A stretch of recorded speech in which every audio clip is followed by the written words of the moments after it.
Hai teman-teman, salam 5 roti, 2 ikan, buka hati, diberkati Tuhan. Nelson Mandela adalah aktivis anti-apartheid atau anti-diskriminasi kulit hitam asal Afrika Selatan. Ia dipenjarakan selama 27 tahun. Selama ia dipenjara, sipir penjara sering menyiksa dirinya.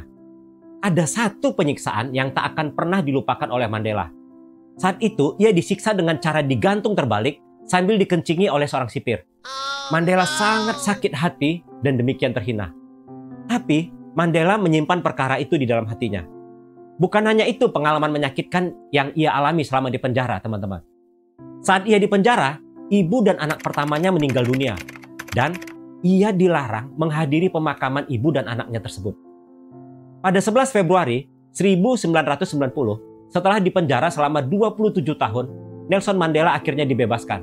Dan pada 10 Mei 1994, Nelson Mandela menjadi presiden kulit hitam pertama Afrika Selatan.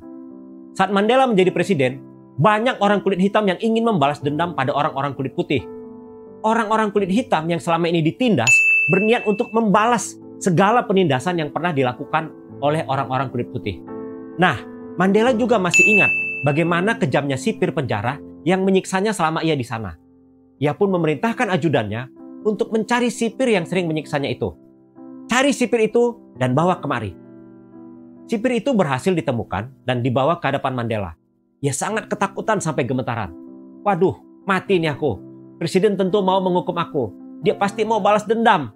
Karena dia masih sakit hati karena aku dulu sering menyiksa dia selama dia di penjara.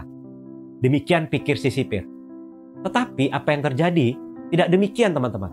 Mandela justru memeluk sipir tersebut dan berkata kepada dia, hal pertama yang kulakukan ketika menjadi presiden adalah memaafkan kamu. Dengan tulus, Mandela justru memaafkan dan mengampuni sipir penjara tersebut. Bahkan, dia mengundang sipir-sipir yang lain yang sering menyiksa dia di penjara menjadi tamu dalam jamuan makan malam pertamanya sebagai presiden. Teman-teman, hadiah terbesar yang diberikan Mandela bagi Afrika Selatan adalah rekonsiliasi, pengampunan atas semua masa yang lalu. Ya Bapa, ampunilah mereka, sebab mereka tidak tahu apa yang mereka perbuat. Hadiah terbesar yang diberikan oleh Tuhan Yesus di kayu salib adalah rekonsiliasi antara Allah dan manusia berdosa. Teman-teman, pengampunan itu tidak pernah gampang. Puncak dari betapa sulitnya pengampunan adalah kayu salib. Di kayu salib itulah Allah mengampuni kita manusia berdosa.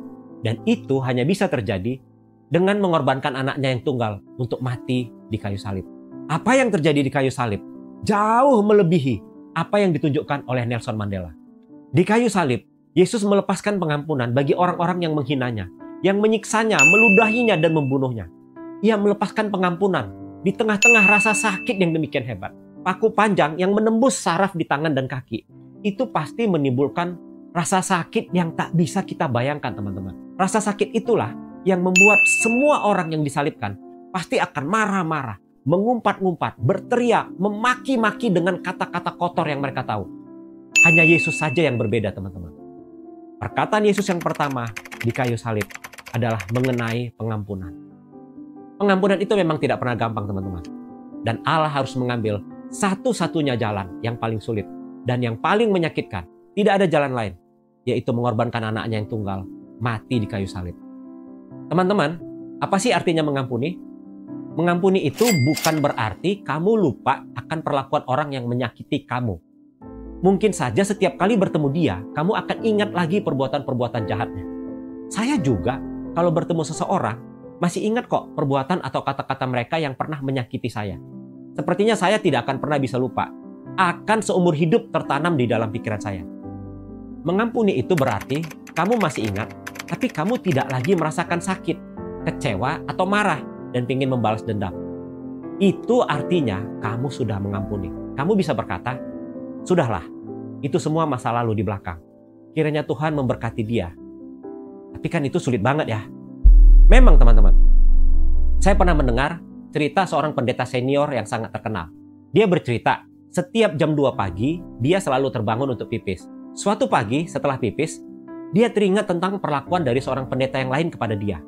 Jadi ini ceritanya, si bapak pendeta ini disakiti oleh seorang pendeta yang lain. Jadi kedua-duanya adalah pendeta yang sudah sangat senior dan sama-sama terkenal. Lalu dia berkata, dia berlutut di pinggir tempat tidur, dia gak bisa berdoa. Dia hanya bisa menangis, curhat sama Tuhan. Tentang betapa sakitnya hatinya, tentang betapa kecewanya dia.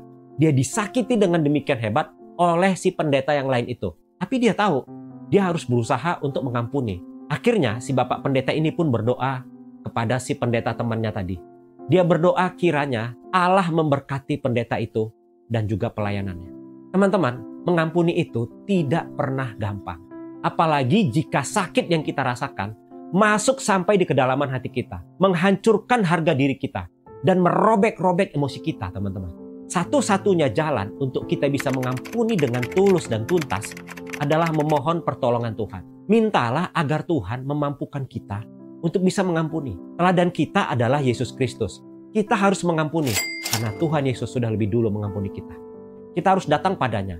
Mata kita harus tertuju kepada Tuhan Yesus, bukan kepada orang yang menyakiti hati kita. Marilah kita melakukannya dengan mata yang tertuju kepada Yesus. Teman-teman, pengampunan tidak akan mengubah masa lalu. Tapi pengampunan akan membebaskan jiwamu hari ini dari rasa sakit. Pengampunan akan membantu kamu membangun masa depanmu.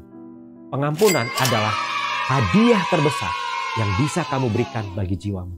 Kiranya Allah Roh Kudus menyembuhkan luka hatimu dan memampukan kamu untuk mengampuni orang-orang yang pernah menyakiti hati kamu. Amin. Salam 5 roti, 2 ikan. Buka hati, Tuhan Yesus memberkati. Orang-orang kulit hitam yang selama ini